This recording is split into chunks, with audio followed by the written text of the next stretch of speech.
ঠিকাদারি প্রতিষ্ঠান আর স্থানীয় সরকার প্রকৌশল অধিদপ্তর এলজিইডির উদাসীনতায় 2 বছরের বেশি সময় পার হলেও শেষ হয়নি কুমিল্লার মুরাদনগরের রায়তলা থেকে দারোরা পর্যন্ত সড়ক সংস্কারের কাজ।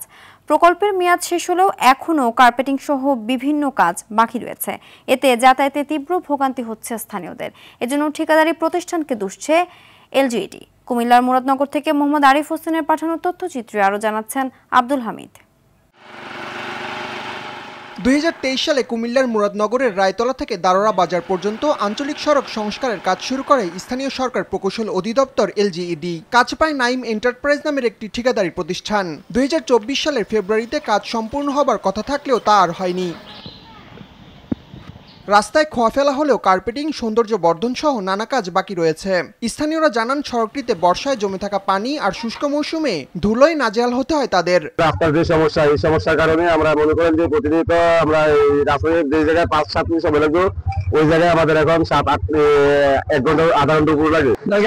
আমাদের কোনো সমস্যা, রোগীদের যে সমস্যা হয় ওদেরকে নিয়ে আমরা মেডিকেল যেতে অনেক রাস্তা মারা হয়ে যায়। উপজেলার যে ইঞ্জিনিয়ার, আমরা তাদের কাছে সমস্যার সমাধান করার জন্য তাদের কাছে বিশেষভাবে অনুরোধ করছি। সড়কটির সংস্কার কাজ শুরুর পর কয়েক দফায় বন্ধ করা হয় কাজ। নির্ধারিত মেয়াদের মধ্যে কাজ শেষ না করায় ঠিকাদারি প্রতিষ্ঠানের সঙ্গে চুক্তি বাতিলের সুপারিশ করা হয়েছে বলে জানান এলজিইডির এই কর্মকর্তা।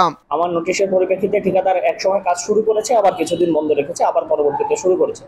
তো যখন একটা ঠিকাদারের উপর কাজের ইরেগুলারিটি আছে এবং দেখা যাচ্ছে যে এটার জন্য জনদুর্ভোগ বাড়তেছে, তো আমি আলটিমেটলি ঠিকাদারের সাথে আলোচনা সাপেক্ষে আমি কাজটি বাতিলের জন্য আমার ঊর্ধ্বতন কর্তৃপক্ষকে ইতিমধ্যে সুপারিশ করে দিয়েছি এবং আমার জানা মতে আমার ঊর্ধ্বতন কর্তৃপক্ষ ইতিমধ্যেই কাজটা বাতিলের জন্য যথাযথ পদক্ষেপ ইতিমধ্যে গ্রহণ করেছে। দ্রুত নতুন ঠিকাদার নিয়োগের মাধ্যমে বাকি কাজ শেষ করে জনদুর্ভোগ নিরসনের দাবি ভুক্তভোগী এলাকাবাসীর। আব্দুল হামিদ, RTV।